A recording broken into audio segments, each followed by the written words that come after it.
Mr. AV Videocast, episode 0. This is our pilot. Welcome to episode 0. Yes. Hi. Hi, Jay. My name is Joel and Jay. Joel Ward. How's it going, man? Good. How are you? Good. I'm very glad to be a guest on your pilot today. Kicking off the Mr. AV Videocast. What is Mr. AV Videocast? So Mr. AV, it stands for Mixed Reality, Augmented Reality, Virtual Reality, which in industry right now, we use the term XR, Extended Reality, to cover all of that. And we'll talk about what that really means. It can be a little bit confusing because the terms change over time and each of them has a particular meaning.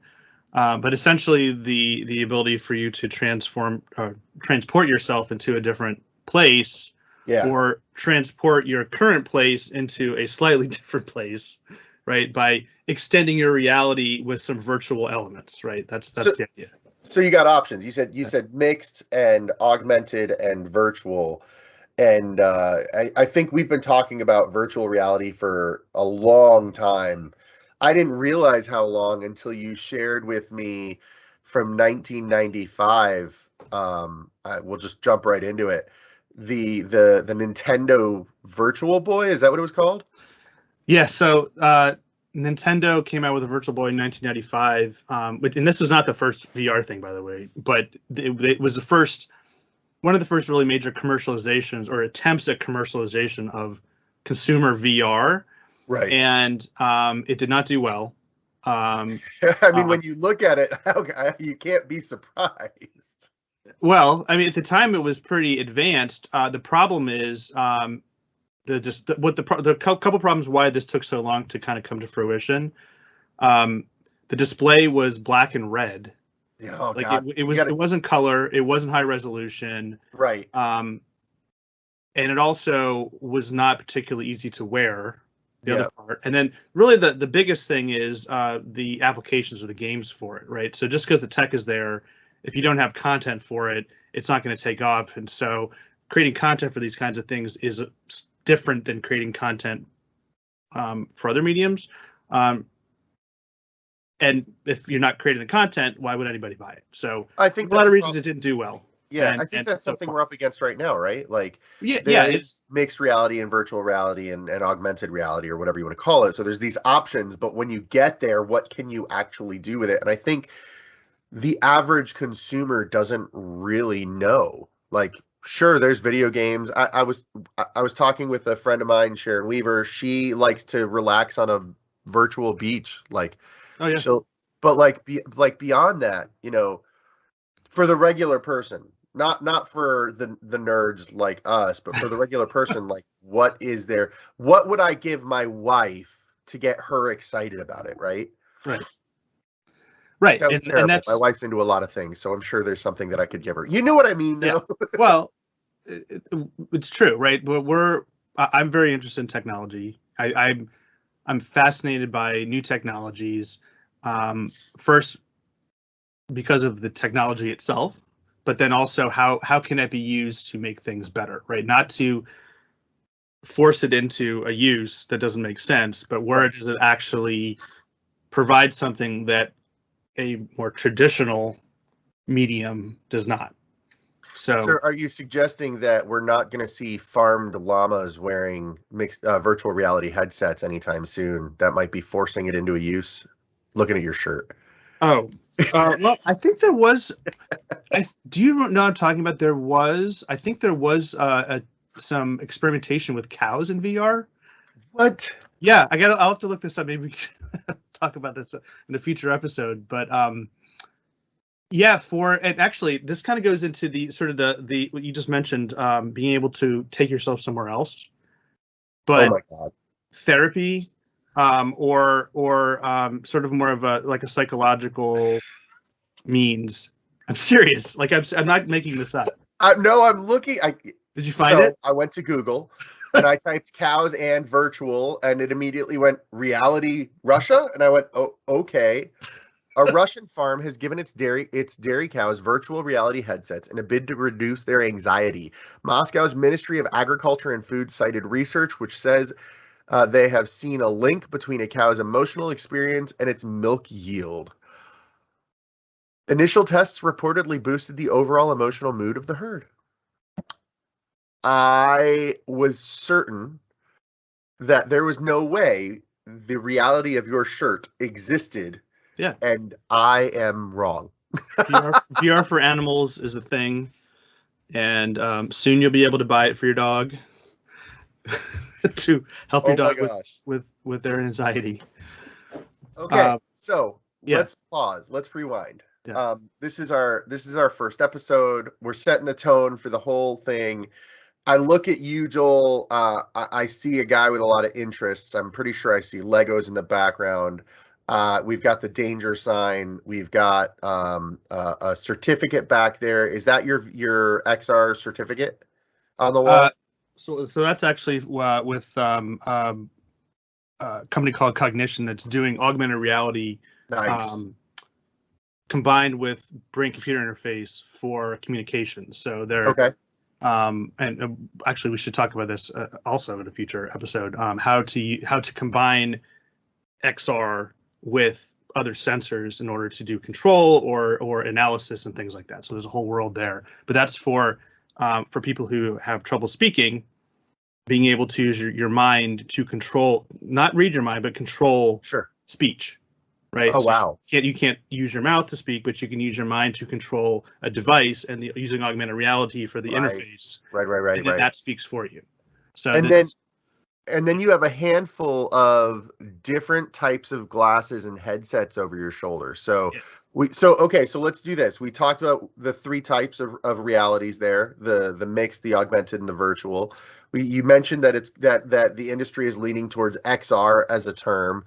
So show us what you've got and explain how it fits in the spectrum. Show me what you got. Yes. So show us what you have. So I'll start with screwed up that Rick and Morty reference.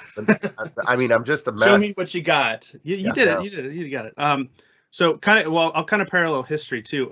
So this is virtual reality, right? So most people probably know what this is. And if I mention XR or even AR, people assume this is what I'm talking about. But virtual reality is very specific. It's where you put goggles on your face and it blocks out your entire view and you're taken to another world. And so you're in sort of like Tron land, right? And so it's like, imagine you're in that, it can take you to that world, not physically, but virtually, where your mind is tricked to a point to think you're somewhere else.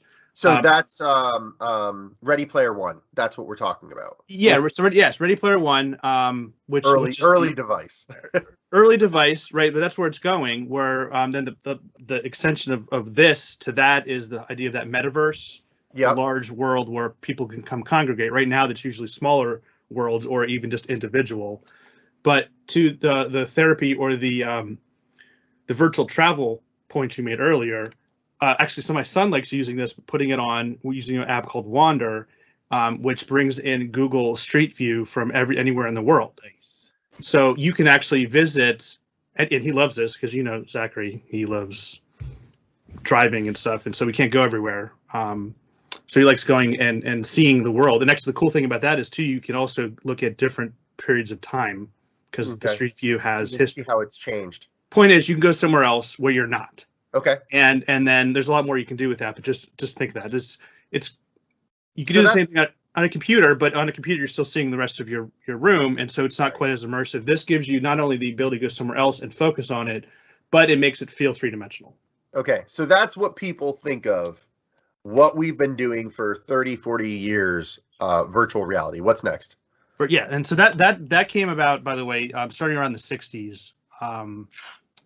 It's been around for over 50 years in forms. It came out of the government and military, right, for things like it's been in simulations like this have been used for training for many years in different forms. The technology has gotten smaller and better, like since Virtual Boy we mentioned. This is much better. It's color, it's high resolution. It's not just black and red. It's not just black and red, though. I bet someone will. It probably already exists where someone's ported those games over just to make you feel terrible. You bought this beautiful device and you put in like a black and white app. So that's VR. VR. What do you have? What else do you have? Do you have an AR or an augmented or a mixed reality device? So the AR and the MR they overlap, and depending who you ask, they may be the same thing. Okay. I will differentiate them here, but I honestly, augmented reality is the one that's used mostly. Mixed reality is used by some companies like Microsoft for their, and they use it to cover all of their platforms that are what the industry calls XR. They call it MR, which includes VR and AR. So I'm really confused. But really, the focus for MR or augmented reality is glasses, right? So this is the HoloLens. Okay. And this is HoloLens 2, Microsoft HoloLens 2. Yep. It's glasses, so I can put it on, I can see through it. It can overlay the same virtual elements that you would see in VR, but I can still see my physical space. So I'm amused that you don't actually put them on. You start to and then you stop. Do you want me to? I can go ahead. Let's see what we got.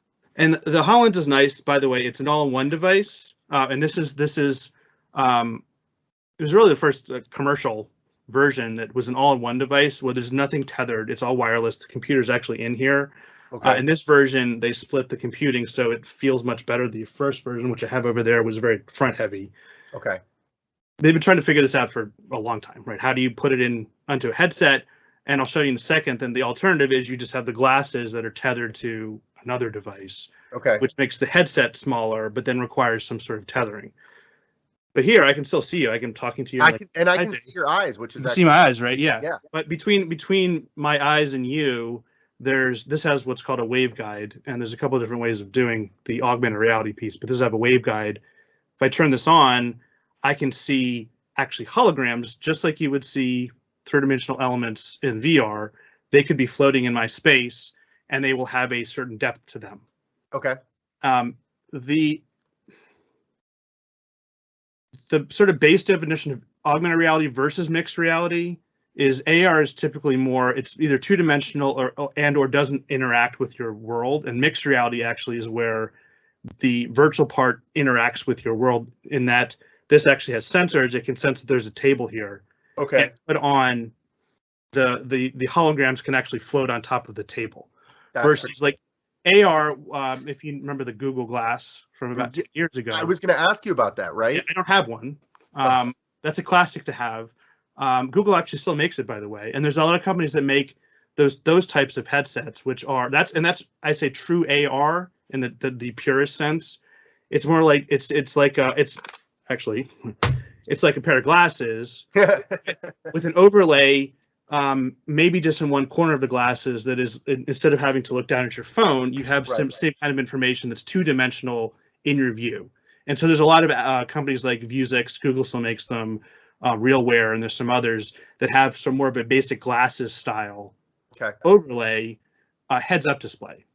So I mean, honestly, cars have this, and that's really basic AR too. I say basic, standard AR, which is like it's information up on a screen, so you don't have to look down at an actual screen. Right, it's up on the window, up on your glasses. It's giving you information. There's actually some out there, even I believe goggles you could swim with that have like your lap time in it. Right, that's sort of like basic AR. Really heads-up display. That's awesome. Yeah. Generally in the industry though, and what I use augmented reality, I really do kind of mean what Microsoft calls mixed reality, which is taking moving into 3 dimensions and adding in the sensors. And there's different sensors, infrared and cameras, and LiDAR actually now, which Apple has, and this is where Apple's working on maybe their sets of glasses that actually can scan the room, understand the contours of the room, and then overlay information on top of real things. So you can actually that's the idea of mixed, is you're mixing virtual reality with real reality, with reality, and having them work together. Versus virtual, which is just completely replacing your space, and then standard augmented is just again augmenting, but not actually mixing. So those are the pure definitions. But when I say AR, I guess I'm lazy and I call this augmented reality because it's something that augments what you're used. Right. It is augmenting it, but it's taking it a step further and actually interacting with it. And so that's kind of where this is all going is this, and you mentioned Ready Player One, having something like this that can also then bridge into virtual, where, and actually this does exist, where I'll show you. This is likely the actual future. right? So these are augmented reality glasses. Okay. By Unreal. These are just the glasses, though. You can say it tethers to a phone or a computing pack, or actually you can plug this into a computer. Okay. This then is a virtual display of glasses. This actually has, if I could find it, you can actually put a cover on here to make them into virtual reality glasses. Okay, so this is sort of the move the augmentation rudimentary version of a single pair that could do both. Yeah. Eventually, we might see where it could automatically fog over, or there's technology out there that can affect the optics to do that now. So it becomes opaque. Yeah. So it becomes opaque. Also, the cool thing is to affect the optics. I don't know if you can see. There's a pair of glasses in there. Corrective lenses, right, that pop in because I have to wear glasses. But if I put these on, I now have corrective lenses. There's technology that you can build that into the actual display as well, where it actually can adjust the corrective power of the display instead of having to put in lenses, which two things: one, can adjust based on your needs over time. Two, then you could even share these with other people without having to have a million different powers of corrective lenses. So, all right. This is where the HoloLens is going, by the way. Microsoft's working on this. I would say the HoloLens is a better experience than this right now because of a couple reasons, but eventually the HoloLens will turn into this. And maybe even all the computing power might be here too. For all we know. Right now, this is separated, but that's where it's all going. Okay. So we talked about a lot. So this is a platform that's been around for 60 years. It's something that there's some mixed definitions around exactly what we're talking about, but we're talking about three primary things: the full immersion into a virtual world, the partial immersion where you bring virtual aspects into your world, and then the interactive partial where you bring aspects in and it interacts with your real world. So there's some really interesting things going on in there, and we've seen some interesting applications come out, training applications, manuals that can show you, like if you're looking at a motor, that you can blow up and interact with the motor to see what you should be doing. Clearly the military aspects and being able to be on the field while not actually being there. We've all seen the drone pilots, right? They've got their version of what we're talking about. So there's a lot there, and there's a lot for consumers to be excited about from a future perspective. Tell me a little bit about the types of application that, like, just a regular person can start to get excited. Maybe it's not 100%, but it's either being tested or being developed that you've heard that would be really interesting. Sure. Well, I've said to start with games, right? Because that's where, whenever you mention this to somebody, they assume, okay, well, it was built for games. Right. Technically, it wasn't. I mean, technically, it was built for stuff like military. Actually, both AR and VR, really, like as they developed, as a lot of things do, they come out of military needs. Right.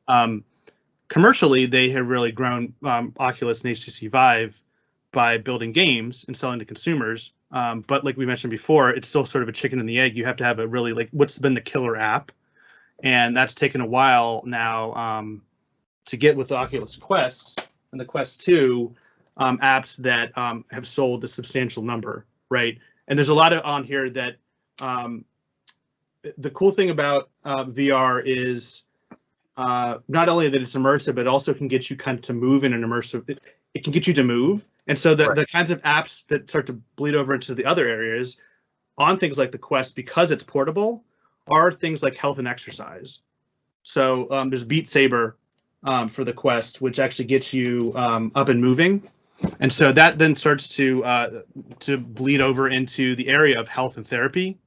And so this is the kind of stuff that consumer that will be marketed to consumers, where we mentioned the therapy aspect of being able to go somewhere else. I mean, actually, I've been doing this, for example, in hospitals where people are stuck in a hospital bed, but from a therapeutic or a psychological standpoint, you want to be able to take yourself somewhere else. From a health perspective, not just exercise, but your doctor, your therapist might tell you, hey, you need to do an exercise in a certain way. And I don't know if you've ever been in physical therapy before.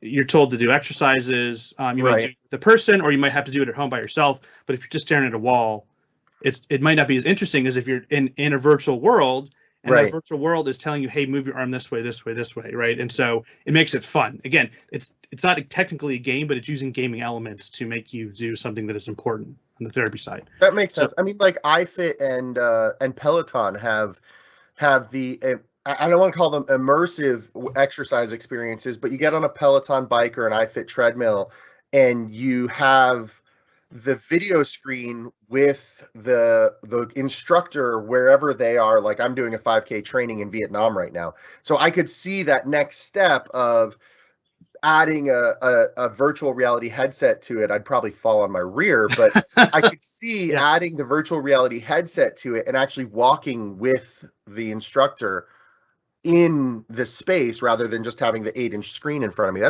I could see that being really cool. I believe actually there are some, not Peloton, but some other bike apps. I think my sister-in-law actually does this, not in VR, but and this has been around for a while, where you put a video in, it kind of takes you anywhere. But they're actually, now they've taken that and put that into VR, where you can then virtually be there as you're on your physical stationary bike. That's cool. And also then even ride with other people. And so this is the other thing that it brings that we couldn't do before with just like watching a video, is you're riding with other people, and as you look around, you actually see them passing you, right? Right. To them.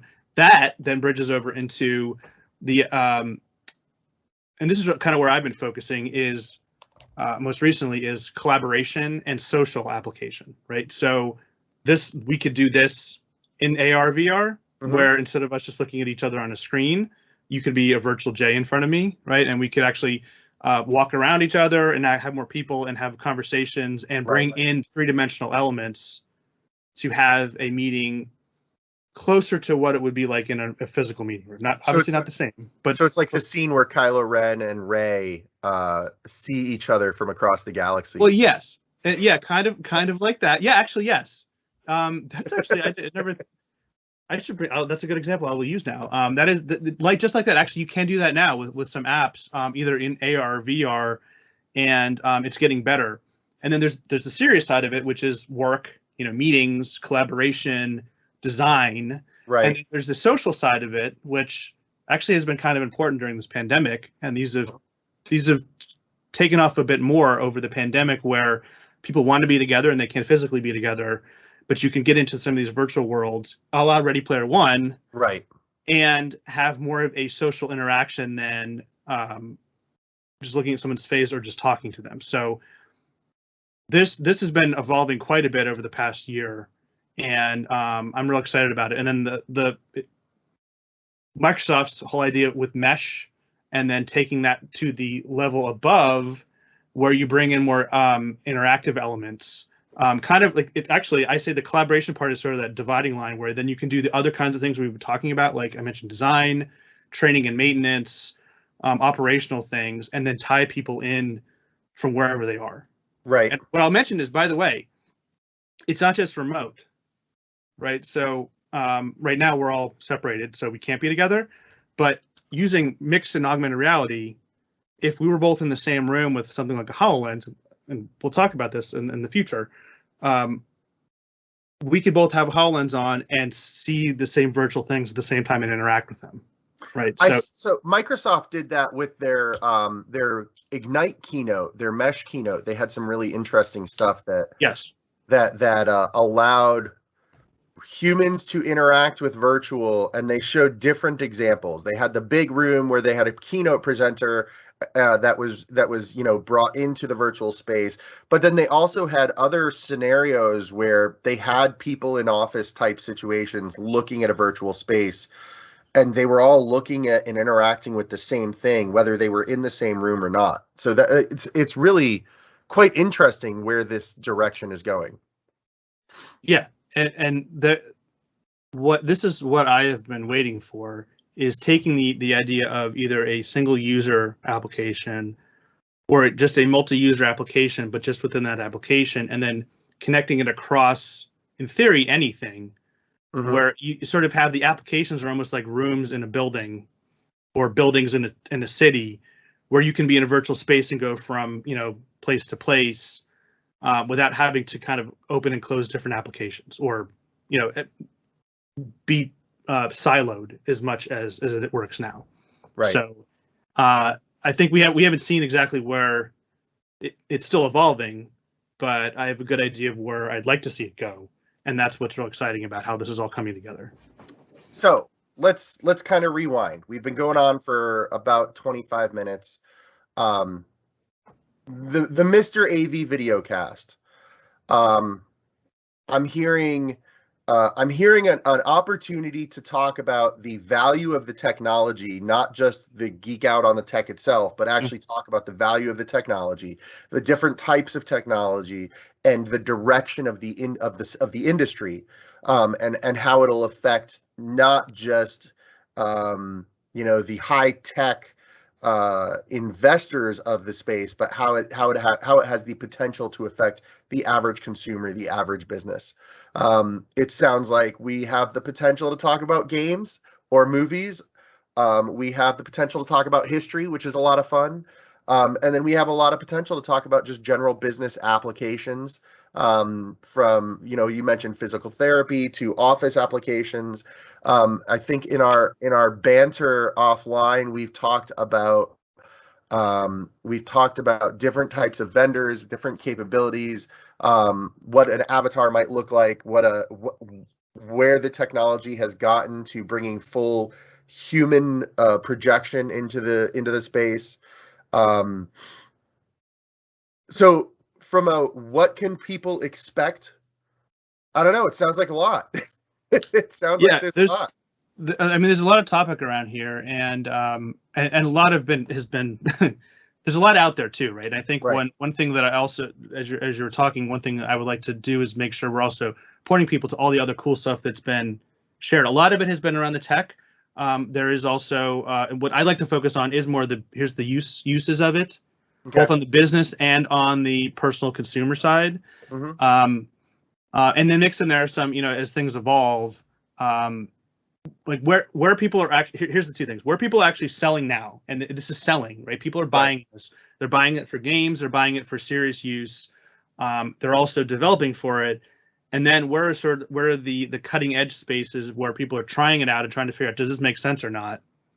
And my guess is eventually a lot of things we're doing now may end up in here, but we're not at the point where anything we're doing now has to be in here. Right. If that makes sense, which is funny coming from me because I really want people to use it, but I'm also not saying like you have to use it, because like we can live our lives without this. Now, obviously, we've lived for forever not even having the internet, but there's a lot of things that can make it better, especially around, like you mentioned, the therapy and the health stuff. I think actually that can really like literally improve people's lives versus some of the other things are more entertainment or productivity improvements. There's a lot we can talk about. So I like to focus around those uses, and like I think things like collaboration and social is a big one, but there's plenty of others. And I'm also curious like what people are doing too. Like that's what I really like to follow is how are people trying this? Again, not just like putting it into the box and saying, oh, it does this now and that's all it's going to do. How are people trying to extend it and experiment with it? And then which of those things are the areas we could focus on and move it forward. All right. Well, there we go. So Mr. AV going forward, Joel Ward, the Mr. AV videocast. I'm really excited to see what comes from this. I think the space is a really cool place for really to change how everybody in the world interacts. It's the next layer of computing for the average person, going from the room-sized computers to desktops to laptops to phones to having it in your glasses. Like, I think it's the next place that we're going to see a big boom when the pricing comes down to match what people are looking to spend. Right. And so I'm excited to see the Mr. AV videocast here bring that information to people and help people get excited. Thanks, Joel. Yeah, thank you.